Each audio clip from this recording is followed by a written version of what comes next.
Hi, welcome back for a new blind whiskey tasting. Today we're going to try one of the 128 samples that I have right now in the chest.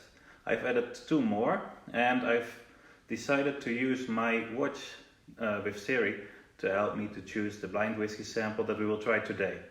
So right now let's start and use Siri to choose the exact whiskey. Hey Siri, please give me a random number between 0 and 19. That would be 15. Okay, 15.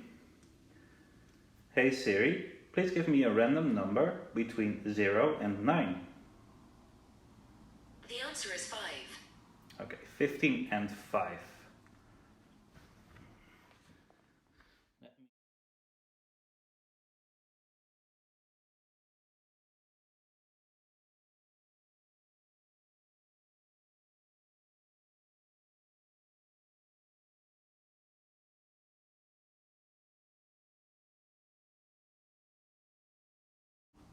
There's a slight earthiness to this whiskey.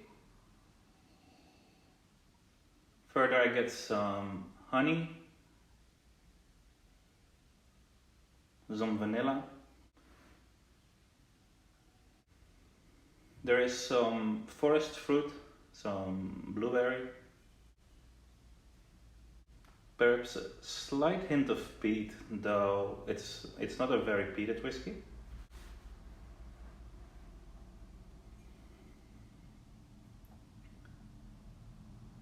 Yes, I think it is lightly peated.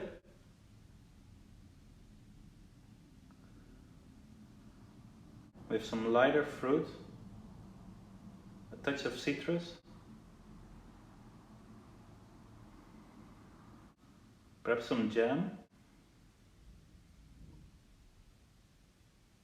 This can be a whiskey with some wood influence of a wine sort of cask, at least some other spirit than bourbon, though it's not so strong that I would say it would be fully matured in that. So it can be a combination of some bourbon with a finish. Let's have a sip.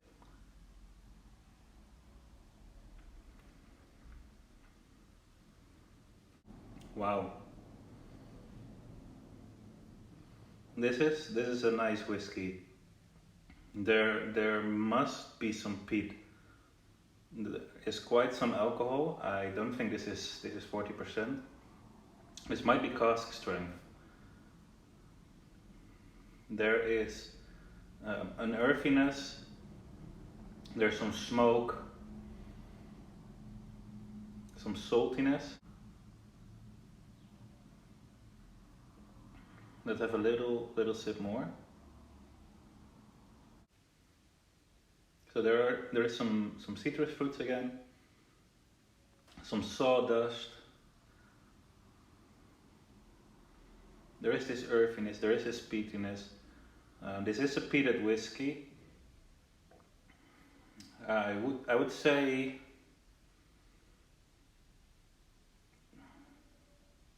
it's difficult to pinpoint it, of course.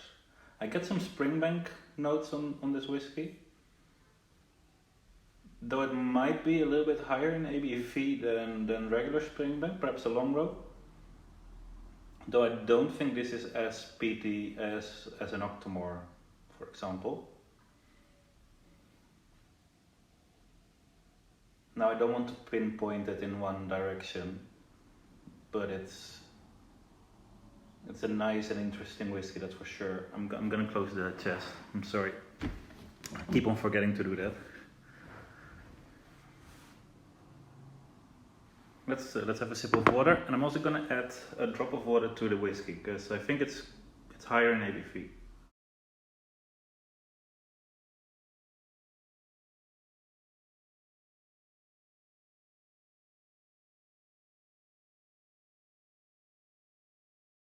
Get some raspberry,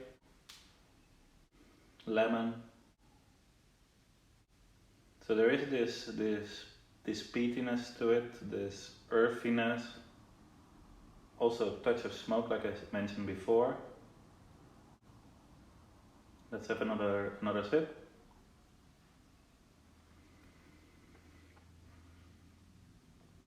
There is some more milk chocolate now, perhaps a touch of caramel.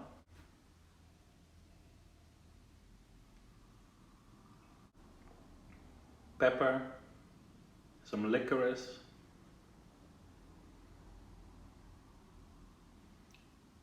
and a lovely sensation on the tongue. Wow, I'm very curious to find out what it is. I do think this is a higher ABV whiskey. I wouldn't be surprised if it was cask strength. Peated, yeah, for sure. If it's not peated, I have to stop this blind tasting series and try something else.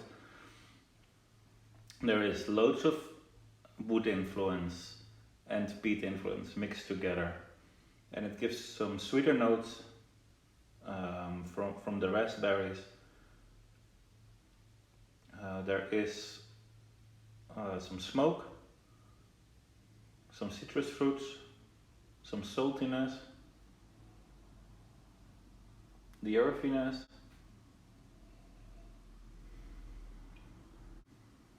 I'm heading a little bit towards Isla or Longrow from Springbank. That was actually my first choice. My first thought, let's say that. It's not really a choice, of course.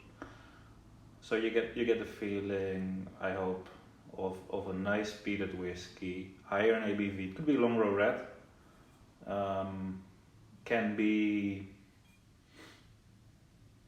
perhaps Ardbeg, but I'm not 100% sure about the cask, because to be honest, I think that this whiskey had a finish of some sort of spirit wine type.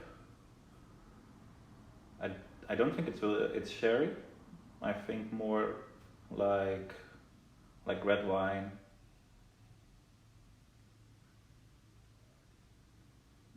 Yeah, red wine, fortified wine are options, but I don't think this will be fully matured in that. There is also this American oak influence of the ex-bourbon.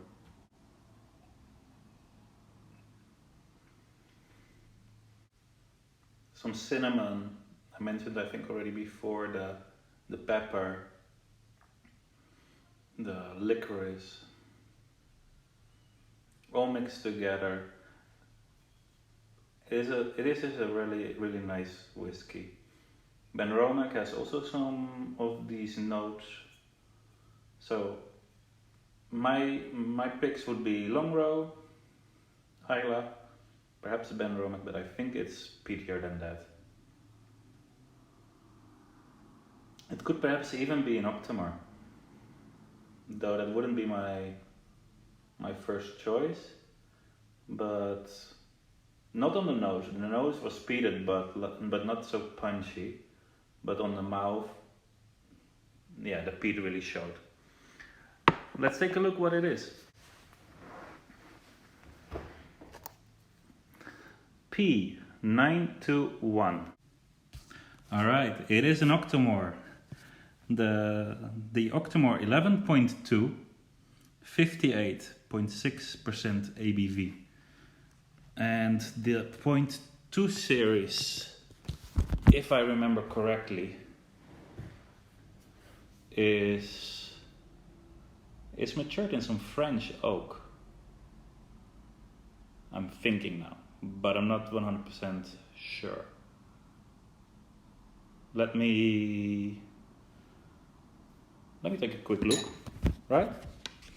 Then I can say perhaps something more interesting about it, as I think it is this version.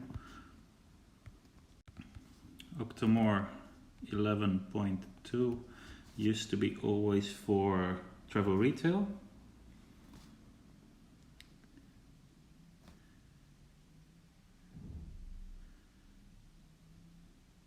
So I was right about the peatedness, of course, And like I said, not so clearly on the nose, but it was very clear on the palate.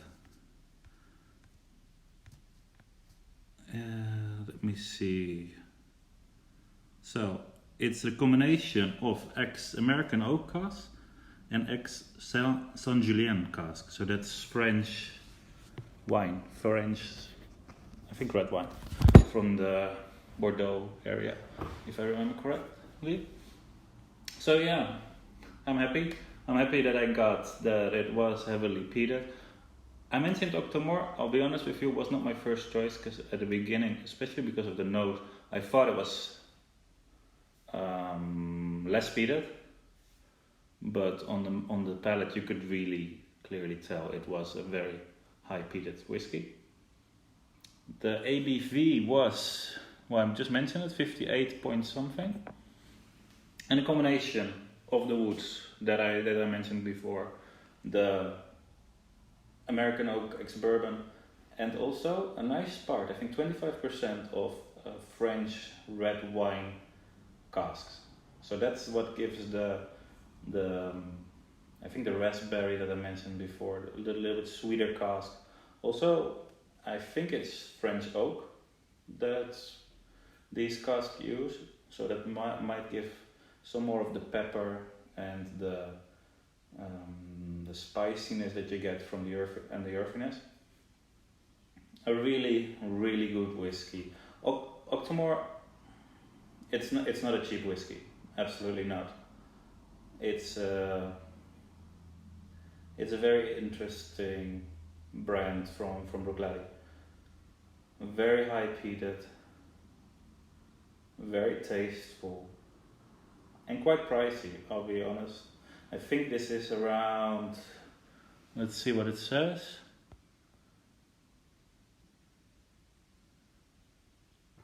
Distilled in 2014. And I think it was bottled last year, 2020. So that's about 6 years old.